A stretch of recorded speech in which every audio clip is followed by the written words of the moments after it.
Buenas noches, mi nombre es Isaac Quesada Uriarte y esta es una evidencia que presento para la materia de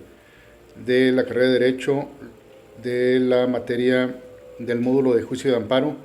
el reto 2, la jurisprudencia. Mi número de matrícula 23018243 y el nombre del asesor es la maestra Sofía Pérez Fuentes, Sacramento. La evidencia se refiere a al estudio de tres casos de jurisprudencias emanados o emitidos por la Suprema Corte de Justicia de la Nación. Respecto al caso número 1, señala qué métodos de integración, reiteración, contradicción de criterios o precedentes obligatorios se utilizó para la creación de dicha jurisprudencia. Conforme lo establecido en la jurisprudencia dictada por la primera sala en el libro 29, abril de 2016, tomo 2, y publicada en la Gaceta del Semanario Judicial de la Federación, cito el rubro: facultad de atracción, la Suprema Corte de Justicia de la Nación puede ejercerla a efecto de integrar jurisprudencia sobre un problema que implica el análisis de diversos preceptos constitucionales y legales. Los requisitos de importancia y trascendencia para el ejercicio de la facultad de atracción se satisfacen cuando se solicita para integrar jurisprudencia por reiteración y la problemática planteada implica el análisis e interpretación de diversos preceptos constitucionales y legales, ya que en tal supuesto dicho ejercicio entrañaría la fijación de un criterio jurídico trascendente para casos futuros. En este caso, el método de integración utilizado para esta jurisprudencia es por reiteración, ya que de acuerdo a lo estudiado en la lección 3 del módulo de juicio de amparo y conforme a lo que señala López en 2018, se respalda en un razonamiento inductivo una pretensión general de diversos supuestos particulares al señalar en su texto para integrar jurisprudencia por reiteración y la problemática planteada implica el análisis e interpretación de diversos preceptos constitucionales y legales. Y de hecho fue reiterada 5 veces desde 2011, si más no recuerdo. En el punto número 2, respecto al caso número 2, o la jurisprudencia número 2, identifica cuáles son los razonamientos para que la jurisprudencia 1A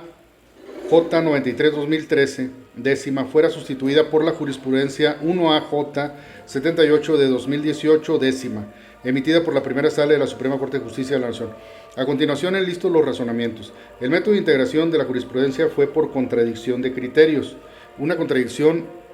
con ella misma o contra ella misma, contra una jurisprudencia que había sido emitida por ellos en 2013, por la primera sala. Entre la misma sala constituida en 2013 para este asunto, en contra de la misma sala, pero de 2018, a través de una nueva reflexión que discrepó de su jurisprudencia de 2013 para dar unidad a un criterio penal ya establecido en el Código Nacional de Procedimientos Penales para la citación a la audiencia inicial, en relación con la jurisprudencia del Sistema de Justicia Penal Acusatorio Oral, contra el auto que ordena la citación del investigado a la audiencia inicial. Es improcedente el juicio de amparo indirecto, interrupción de la jurisprudencia de 2013,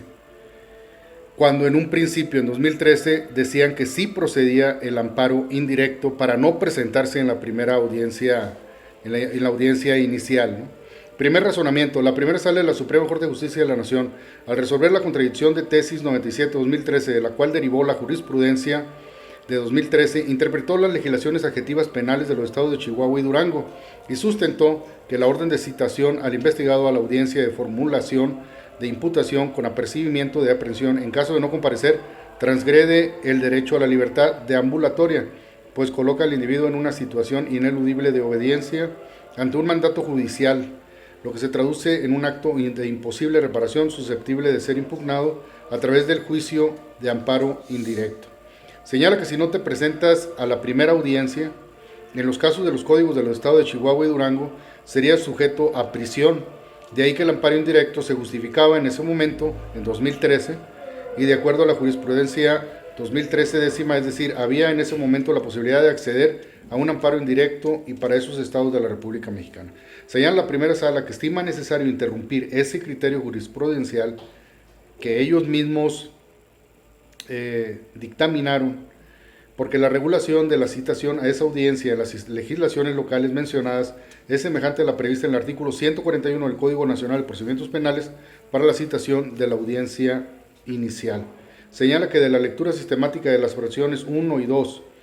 del artículo mencionado se advierte que la citación de la persona investigada a la audiencia inicial, en la que habrá de formularse imputación en su contra, por sí sola, no es un acto que afecte su libertad personal, al tratarse de una simple comunicación del juez a petición del Ministerio Público, en el sentido de que se requiere su presencia para el desarrollo de una audiencia en la que se formalizará la investigación que se sigue en su contra y se formulará la imputación respectiva, ya que en esa audiencia en la que podrá ser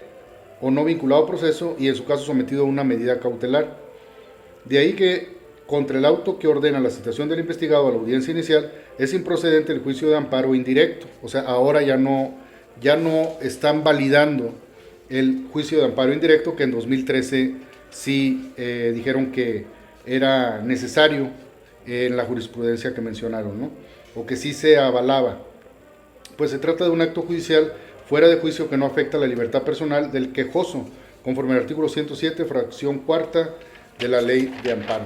Respecto al punto número 3, respecto a los casos 1, 2 y 3, indica qué época del semanario judicial de la Federación fueron publicadas las jurisprudencias, caso 1, novena época, décima época, novena época, respectivamente. En el caso número 3 señala que autoridades es obligatoria. Es una jurisprudencia constitucional dictada por el Pleno de la Suprema Corte de Justicia de la Nación y la obligatoriedad de esta es para todos los órganos jurisdiccionales inferiores, es decir, jueces, tribunales federales, autoridades administrativas y judiciales en general. En resumen, esta jurisprudencia debe ser observada y aplicada obligatoriamente por todas las autoridades judiciales federales y en ciertos casos por autoridades administrativas para garantizar la correcta interpretación y aplicación de la ley sin violar el principio de irretroactividad. En el caso número 1, identifica si se cumple con el requisito establecido en el artículo 223 de la Ley de Amparo respecto a los votos que deben emitirse para su aprobación. Los criterios que originan la jurisprudencia fue por reiteración de 5 sentencias.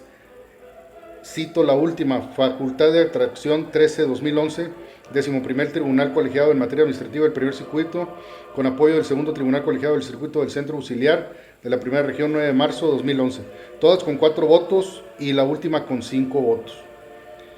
Es importante mencionar que el artículo 223 de la Ley de Amparo, en su versión vigente hasta su derogación en marzo de 2025, establecía el requisito para la aprobación de jurisprudencia por reiteración de las salas de la Suprema Corte de Justicia de la Nación, es decir, 5 reiteraciones. En este caso, el artículo 123 pues ya fue derogado en marzo de 2024. Originalmente este artículo señalaba que para que una jurisprudencia se considere obligatoria debía sustentarse en la reiteración de al menos 5 sentencias en el mismo sentido, sin interrupción por otra contradictoria. Sin embargo, conforme a las reformas publicadas en el Diario Oficial de la Federación, el 7 de junio de 2021 y posteriormente en marzo de 2025, había dicho 2024, es 2025, el artículo 223 fue derogado y la regulación sobre la formación de jurisprudencia quedó contenida en el artículo 222, que establece que las decisiones del Pleno de la Suprema Corte de Justicia de la Nación son precedentes obligatorios cuando se aprueban por mayoría de 6 votos en este caso, ¿no? En resumen, antes de su derogación, el artículo 123 establecía que para una jurisprudencia emitida por las salas de la Suprema Corte de Justicia de la Nación fuera obligatoria, debía haber al menos 5 sentencias en el mismo sentido, o sea, reiteración. Pero actualmente el artículo 223 está derogado, como ya dije, y el artículo, conforme al artículo 222, que requiere mayoría de 6 votos en el Pleno para que los precedentes sean obligatorios. Por lo tanto, el requisito de votos para la aprobación de jurisprudencia por parte de la Suprema Corte de Justicia de la Nación es una mayoría de 6 votos en el Pleno y la reiteración de 5 sentencias para jurisprudencias por salas. Fue eliminada con la derogación del artículo 223.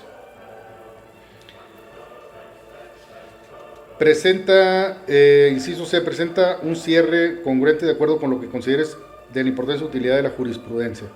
Como se señala en la lección, la jurisprudencia en su contexto general es la interpretación que se hace de la ley, de observancia obligatoria, cuando ésta no es clara ni precisa, que emana de las ejecutorias que emite la Suprema Corte de Justicia de la Nación o por los tribunales colegiados de distrito. En ese sentido, la jurisprudencia supone de gran relevancia en nuestra sociedad, ya que es una instancia de interpretación final de la ley aplicada y así constituye una defensa clara a favor de los derechos humanos de los particulares